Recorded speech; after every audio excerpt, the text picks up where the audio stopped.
AITA for not dropping everything to visit my parents' boards. Last year, my parents finally fulfilled their dream of early retirement and traveled the world. They were gone for months, leaving me, their only child, in charge of local matters. We had a house, a barn, a dog, 2 cats, a vegetable garden, an orchard, and beehives. My fiancé Pedro and I basically maintained their whole life during their absence. We also have our own lives, plans, and, frankly, we're just starting out. I'm 25, and Pedro is 27. We'd like to have kids at some point, which is getting closer and closer. This has been the source of our recent arguments about travel. Pedro and I want to travel somewhere before thinking about kids. He prefers more novel destinations. So, when my parents finally came back, we went to visit them. We had to take care of our own stuff and the plants we had to take on from them. When we saw each other, they dropped the bomb. They want us to join them on a 30-day trip to Hawaii next year. They want to go with us, and, though not explicitly stated, they expect us to foot our expenses.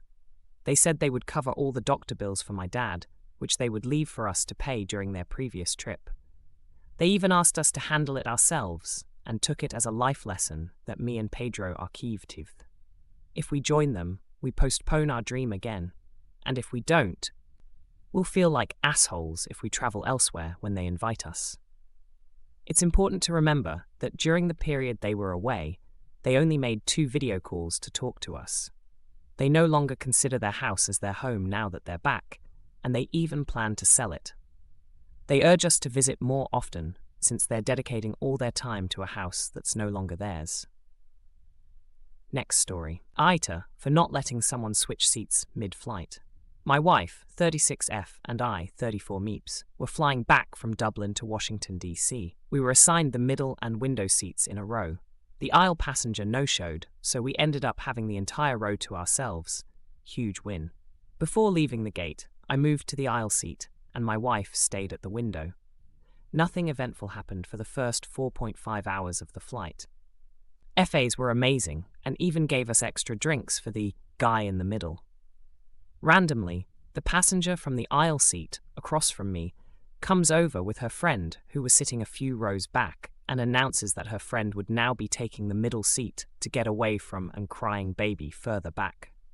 She did not ask. She told us this was happening. There were about 3 hours of flight time remaining. I asked the woman whether the flight attendants are on board with this. She said yes, but since these deals are usually brokered by the FA, I called over a FA. The FA said the agreement was that they could take an available aisle seat, but could not disrupt anyone's seating arrangements. The woman then starts bitching about how I was assigned the middle, but then moved to the aisle before takeoff, so I shouldn't even have that aisle seat. I had been sitting there for almost 5 hours, and we had already distributed our items all over the row. The woman and her friend disappear to talk to another FA for about 5 minutes. The woman across the aisle then comes back to her seat and proceeds to yell at me, saying that her friend would not be sitting there, not because she was not allowed to, but because I was so incredibly rude, and that I was a fucking asshole. I kept my eyes on the show I was watching. The only thing I did this entire time was ask to talk to the flight attendant. I did not say anything else to this woman, though I would have liked to. AITA for not volunteering the middle seat mid-flight. Next story.